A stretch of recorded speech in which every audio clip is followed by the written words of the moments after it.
눈 뜬 것 감사, 말하는 것 감사, 움직일 수 있고 예배당에 온 것 또한 감사인 줄 믿습니다. 흙으로 생기를 불어사 좀 전에 불렀던 이 찬송 이렇게 높은 곡인 줄 몰랐어요. 부르기 힘들었지만 그래도 감사. 우리가 고백할 수 있는 것이 감사인 줄 믿습니다.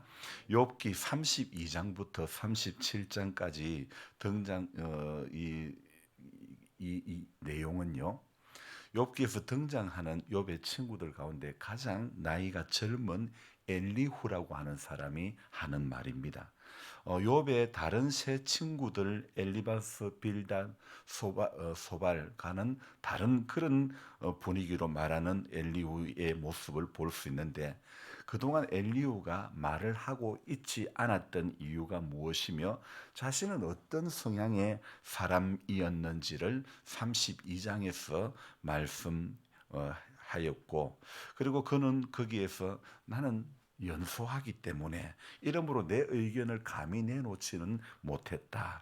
일반적으로는 연륜이 많은 사람이 지혜를 가르치는 것이 맞지만 그러나 엘리후는 32장에서 아주 귀한 고백을 하고 있죠. 전능자의 숨결이 다른 말로 하면 하나님의 성령이 사람에게 지혜를 준다. 이런 너무 멋진 고백을 하고 있습니다. 그리고 이렇게 32장에서 서론 형식으로 이 엘리후가 시작을 했다면 오늘 이 33장에 들어오면 엘리후는 그가 말하고자 하는 그 본론 부분에 해당되는 부분을 오늘 이 33장에서 하고 있는데요. 그래서 전능자의 숨결이 사람에게 깨달음을 주신다 이렇게 이야기하더만 오늘 33장에서는 4절에 우리 같이 한번 읽어볼게요. 하나님의 영이 나를 지으셨고 전능자의 기운이 나를 살리시느니라. 오늘 엘리후는 32장에 이어 33장에서 전능자의 기운이 나를 살린다. 그렇게 고백을 하고 있습니다. 여러분, 사람 살리는 것은 전능자의 그분의 기운, 그분의 힘의 능력이 저와 여러분들을 살려주시는 줄 믿습니다. 그뿐 아닙니다. 엘리후는 34장에 가면요. 34장 10절에 어떤 고백이 있냐면 그는 전능자는 결코 불의를 행하지 아니하시고 또 34장 12절에는 전능자는 공의를 굽히지 않는다. 이런 멋진 고백을 하고 있죠. 그래서 엘리후가 입을 여는 그 중심에 하나님은 어떤 하나님인가? 하나님은 전능자시다. 이 고백을 하고 있는 것이죠. 그래서 이 33장에서 엘리후는 사람이 어찌 그 하나님과 함께 논쟁할 수가 있겠는가 이런 취지로 말씀을 열어가는 거죠. 사람이 오늘도 이 땅에 호흡하며 사는 것은 바로 전능자의 숨결, 전능자의 기운이 오늘 저와 여러분들을 살게 해 주시는 줄로 믿습니다. 6절에 보니까 오늘 이런 말씀이 있죠. 나와 그대가 하나님 앞에서 동일하니 나도 흙으로 지으심을 입었은즉. 그래서 이 엘리후는 요 당신과 나는 하나님 앞에서 동일하다. 우리는 전부 흙으로 지음받은 존재다. 이렇게 이야기를 하고 있죠. 그래서 7절에 내 위엄으로는 그대를 두렵게 하지 못하고 내 손으로는 그대를 누르지 못하느니라. 엘리후는 자신도 욥과 마찬가지로 하나님께서 흙으로 지은 그런 존재임을 먼저 밝히고 있죠. 하나님은 전능자이시며 자기는 욥과 같이 전능자의 손길에 의해서 지으심을 입은 피조물이라는 사실을 강조하고 있습니다. 엘리후의 이 모습은 우리 신앙이 어떠해야 함을 잘 말해주는 어떤 면에서 신앙을 잘 정의해주는 하나님을 믿는다는 것이 무엇인지를 잘 말해주고 있다는 그런 생각을 해볼 수 있습니다. 하나님은 창조주이시며 하나님은 전능자이시며 아멘도 없으시네. 하나님은 창조주이시며 하나님은 전능자이십니다. 아멘. 그렇죠. 사람은 그분으로부터 지으심을 받은 존재라는 것, 피조된 존재라는 것. 저는 오늘 이 글을 적으면서 요한복음이 생각이 났습니다. 요한복음 1장 3절이 어떻게 기록되어 있느냐? 만물이 그로 말미암아 지은 바 되었으니 지으신 것이 하나도 그가 없이는 어떻게 해요? 된 것이 없느니라. 만물이 그로 말미암아 지은 바 되었고 지으신 것이 하나도 그로 말미암지 않고는 된 것이 없다고 분명히 말씀하고 있죠. 우리는 하나님을 믿는 그 가장 밑바닥에 언제나 이 고백이 있어야 될 줄로 믿습니다. 어떤 고백요? 만물이 그로 말미암아 지은 바 되었으니 그가 지은 것이 하나도 그가 없이는 된 것이 없다. 전부 하나님의 손길인 줄로 믿습니다. 전능자의 손길이고 전능자의 기운인 줄로 믿습니다. 그 코에 생기를 불어넣은 적 생명이 되어진 줄로 믿습니다. 그래서 이 요한복음 1장 3절에 그가 없이는 된 것이 없다는데 그가 무엇일까요? 바로 요한복음 1장 1절로 돌아가야 되겠죠.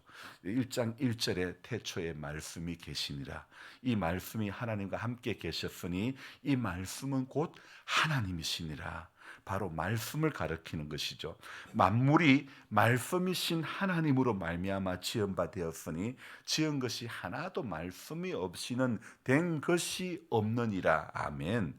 우리가 예배를 드리는 것도 예배 시간의 2분의 1을 하나님의 말씀을 듣는 설교 시간으로 하는 것도 바로 말씀이신 그분을 만나기 위함인 줄로 믿습니다. 여러분, 목회자가 설교하는 것은 말씀이신 그분을 성경을 통해서 증언하는 것입니다. 그래서 여러분, 목사의 설교는 성도님들에게 살아계시는 하나님을 보여주는 시간이라 그렇게 말씀드릴 수 있죠. 여러분들이 꼭 기도해 주셔야 할 이유가 이것입니다. 목사가 복받고 목사가 건강하고 목사가 인권, 영권, 물권 이런 것 보다도 여러분 목사를 위해서 기도해 줄 것은요, 가장 먼저 기도해 주셔야 할 것이 그 입술을 통해서 그 삶을 통해서 하나님이 증거되어지는 그런 은혜를 주옵소서. 이 기도를 꼭 해주셔야 하는 것입니다. 더 나아가 여러분, 이 기도는 확대가 되어야 되는 겁니다. 어떻게 해요? 우리 성도님들 모두도 마찬가지입니다. 여러분, 우리 모두의 삶을 통해서 하나님을 나타내는 것이 바로 신앙생활이며 성도로 저와 여러분들이 부르심을 받은 이유라는 것입니다. 오늘 새벽에는요, 글을 적는데 무척이나 어려움이 느껴졌습니다. 새벽에 4시 정도 되면 거의 이제 마무리할 때쯤 돼 가는데 오늘 4시가 되어도 겨우 A4지 용지 한 장 겨우 넘어서는 그런 분량밖에 적지 못했는데요.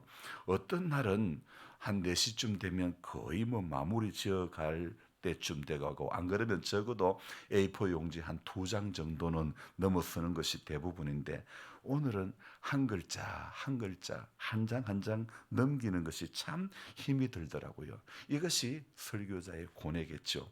피조된 인간의 한 사람인 저가 전능자이시며 창조주이신 그분을 말로서 글로서 보여드리려고 정언하려고 하니 이게 인간의 머리로는 쉬운 게 아니겠죠. 설교의 주제를 잡고 설교를 작성하는 작업은 설교자의 끊임없는 창의성이 요구가 되고 노력이 요구가 되지 않겠습니까? 그러면서도 그 모든 것 위에 성령의 도우심이 있어야만 가능한 것이 설교 아니겠습니까? 여러분, 사람은요, 외모를 가꾸기 위해서 언제나 이발관이나 미용실을 찾게 되죠.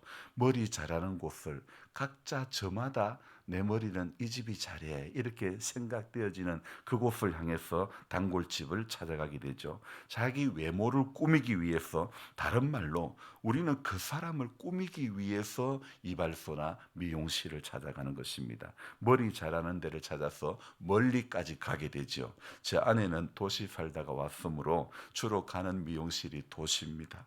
다른 사모님들은 춘향에도 잘 가는데 외모를 크게 신경 쓰지 않는 듯한데 은근히 머리는 꽤나 신경을 쓰는 것 같습니다. 이런 말을 했다가 오늘 아침에 나올지 안 나올지 불확실한 그런 기운을 느끼지만 자신도 신학을 공부한 사람이라 충분히 이해하리라고 저는 믿습니다. 우리가 그 사람을 가꾸는 것도 참 중요한 일이고 그 사람을 외모로 가꾸기 위해서 멀리까지 가는 그런 노력도 마다 않는데 하물며 우리는 내면 우리 속 사람을 위해서도 그러한 노력, 그러한 열정이 있어야 하지 않을까요? 목회는요, 이 그 사람을 위해서 하는 게 아닙니다. 우리의 속 사람을 위해서, 우리 성도님들의 속 사람을 우리 안에 우리 신앙생활하는 것은 우리의 속 사람을 위해서 하는 거죠.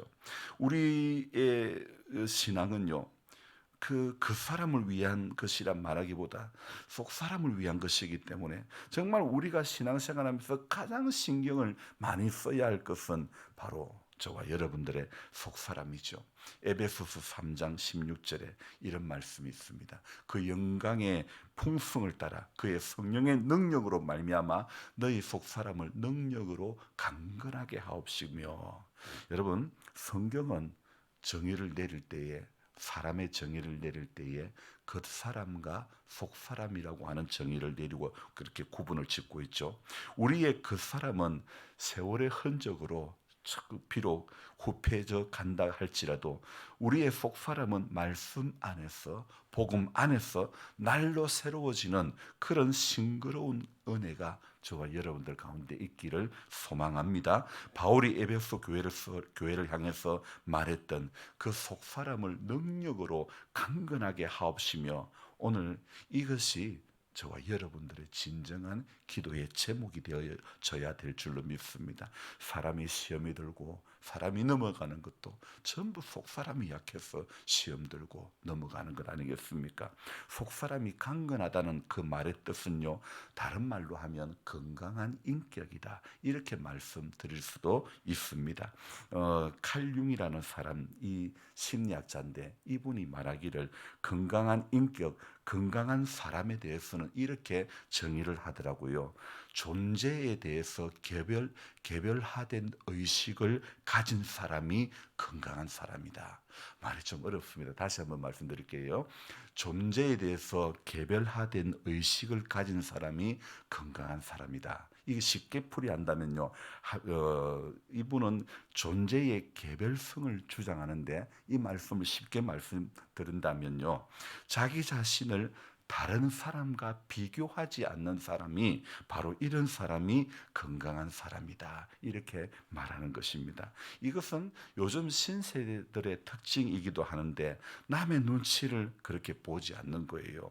남과를 비교하는 것 자체를 거부하는 것이, 그래서 자기 나름의 자기주의가 아주 강한 것이 요즘 신세대들의 MZ세대들의 특징이죠. 매사에 어떤 사람들은 자기 것과 남의 것을 비교하는 그런 경향이 아주 많은 사람들도 있는데요.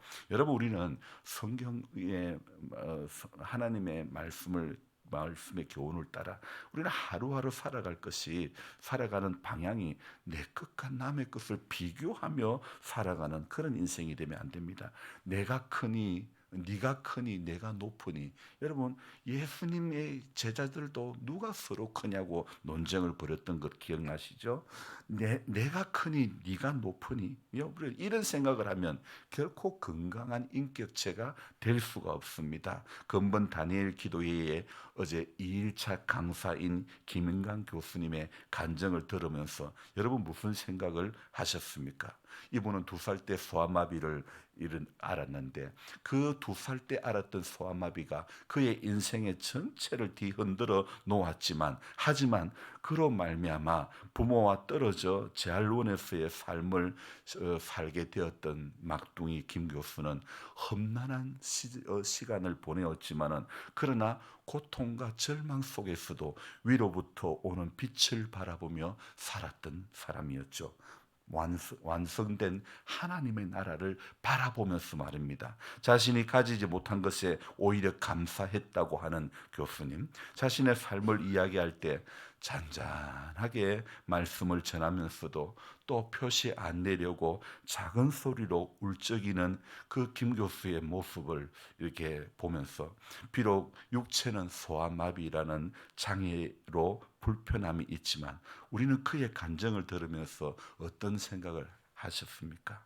참 저분은 마음이 건강한 분이구나.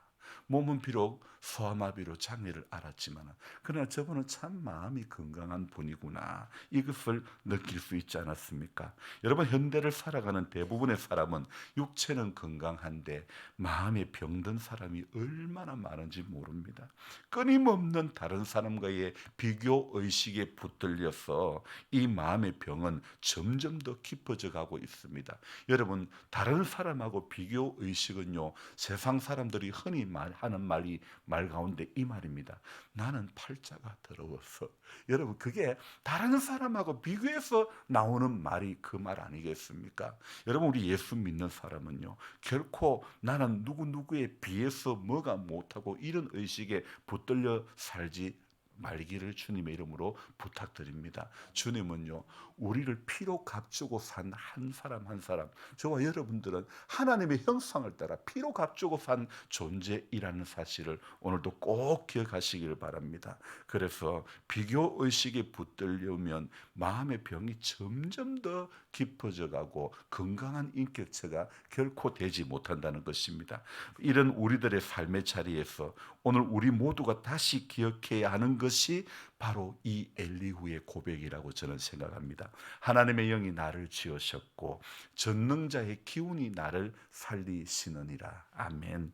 여러분, 모든 인생은 하나님의 영이 지으신 것인 줄로 믿습니다. 전능자의 기운이 인생을 살게 해 주시는 줄로 믿습니다. 오늘도 위로부터 오는 그의 기이한 도우심을 힘입어 전능자의 그 기운에 붙들려 우리 속 사람이 능력으로 강건하게 되시기를 주님의 이름으로 축원하며 기도합니다. 여러분, 후패해져가는, 날이 가면 갈수록 후패해져가는, 병들어가는 그 사람 붙들고 썩어지고 없어지고 말 땅의 것 붙잡고 애걸복걸 할 게 아니라 오늘 우리는 위의 것을 붙잡아야 되는 하나님의 사람인 줄로 믿습니다. 바울은 말합니다.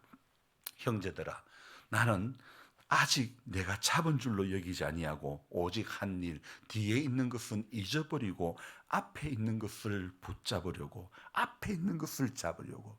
바울이 말했던 것처럼 내가 아직 잡은 줄로 여기지 아니하고.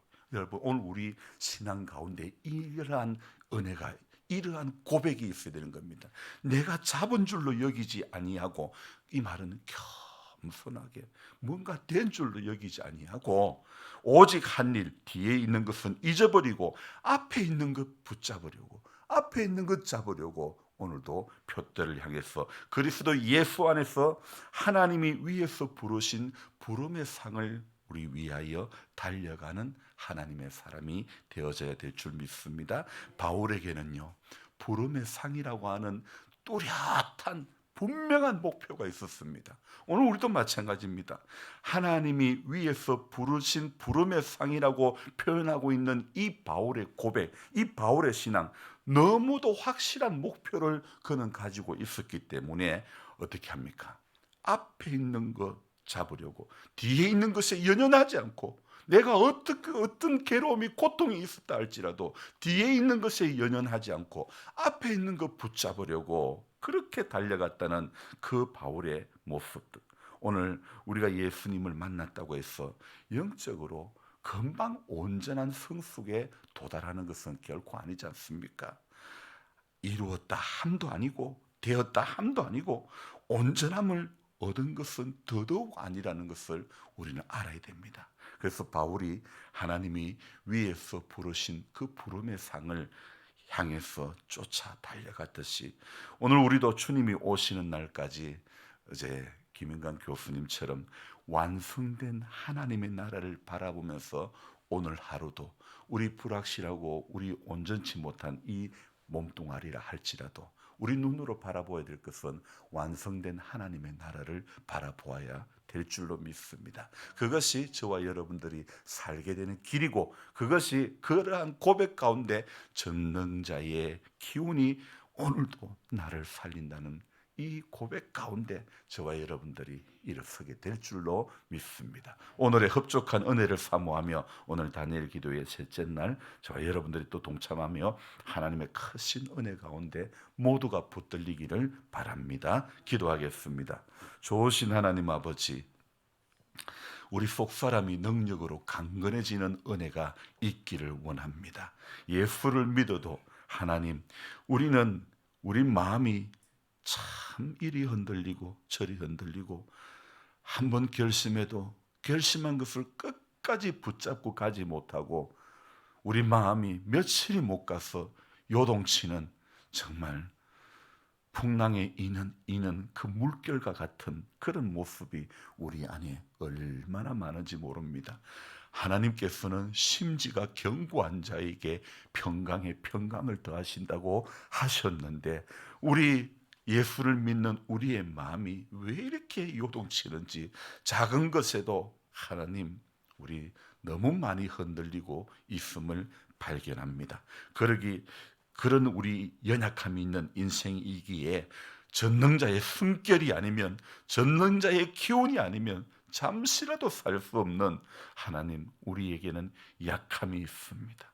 주님, 흙으로 사람을 지어사 그 코에 생기를 불어 넣으신 우리 하나님, 오늘도 그 하나님의 형상을 우리 회복하기를 원합니다. 창조의 형상을 하나님 회복할 수 있는 은혜를 주시옵소서. 세상 살아가면서 힘들고 어려운 여러 가지 문제가, 또 인생의 연수 앞에 병든 내 몸뚱아리로 인해서 우리 발목이 잡혀 있는 사람들이 많지만, 그러나 하나님, 그러나 그 모든 것이 그리스도 예수 안에서 하나님의 사랑 가운데서 끊을 것이 없다고, 환난이나 기근이나 위험이나 적신이나 칼이나 그 모든 것에서 하나님 사랑 안에서 끊을 것이 없다고 분명히 말씀하고 있지 않습니까?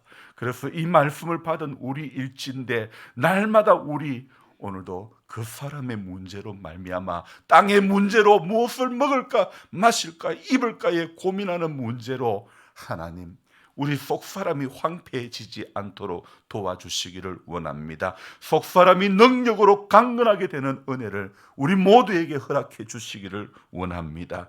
부름의 상을, 위에서 부르신 부름의 상을 향해 달려갔던 것, 나는 아직 잡은 것이 아무것도 없다. 나는 잡은 줄로 여기지 않는다. 오직 한 일 뒤의 것은 잊어버리고 앞에 있는 것을 잡으려고 달려갔던 사도 바울의 그러한 뚜렷한 목표와 뚜렷한 목적의식, 부름의 상을 쫓아 달려가는 그런 애씀이 우리 가운데도 있게 해 주시기를 원합니다. 하나님, 우리 예수를 믿었지만 아직도 영적으로 온전한 성숙이 우리 안에는 없습니다. 목사인 저에게도 온전한 성숙이 없습니다. 하나님 아버지, 우리를 불쌍히 여겨주시기를 원합니다. 이루었다 함도 아니고 되었다 함도 아니고 온전함을 얻은 것도 우리는 결코 아닙니다. 그래서 오늘 하루도 구해야 될 것은, 하나님 아버지, 우리 이 땅에서 눈물 지을 일이 많아도 우리가 소망하며 바라보아야 될 것은 완성된 하나님의 나라를 바라보는 것이 성도된 우리의 마땅한 본분인 줄로 믿습니다. 우리 눈을 들어 하늘을 바라볼 수 있도록 도와주시옵소서. 땅의 문제 때문에 넘어지고 쓰러지는 인생들이 되지 않게 하나님, 오늘도 새 힘을 더해 주시옵소서. 믿고 구하는 것은 다 받은 줄로 알라고 말씀하셨사오매, 믿음이 먼저 우리 안에 있게 해주시고 믿고 구하는 하나님의 사람들 되게 해 주시옵소서. 연로하신 성도님들의 건강을 날마다 지켜주시고, 고질적으로 앓고 있는 병의 문제를, 약함의 문제를 주 앞에 고백할 때에 하나님 아버지, 알지 못하는, 내가 기억지도 못하고 생각지도 못하는 하나님의 기이하신 도우심으로 말미암아 하나님 회복의 기쁨을 누리게 하여 주시옵소서. 하나님, 다니엘 기도의 가운데 하나님 있습니다. 끝까지 완주하며 끝까지 은혜 받게 해주시고, 특별히 교회를 향해서 처음으로 발걸음을 디뎠던 분들이 더 많은 은혜를 받게 해주시고, 또 예수를 오래전부터 믿었던 우리들도 한결같은 마음으로 주님을 찬양하며 기도하며 나아가는 귀한 시간 되도록 축복해 주시옵소서. 감사를 드리며 존귀하신 예수님의 이름으로 기도드립니다. 아멘. 간절한 마음으로 주여 부르고 기도합니다. 주여, 주여, 주여. 좋으신 하나님 아버지, 감사를 드립니다. 새벽을 오늘도 하나님 아버지, 전능자의 숨길을 의지합니다. 전능자의 기운을 우리가 받기를 원합니다. 엘리야가 입을 열어서 고백했던 것이 전능자이며, 하나님은 전능자이며 우리는 피조물이라는 사실을 하나님, 우리가 다시 한번 기억하기를 원합니다. 하나님으로 말미암아 창조된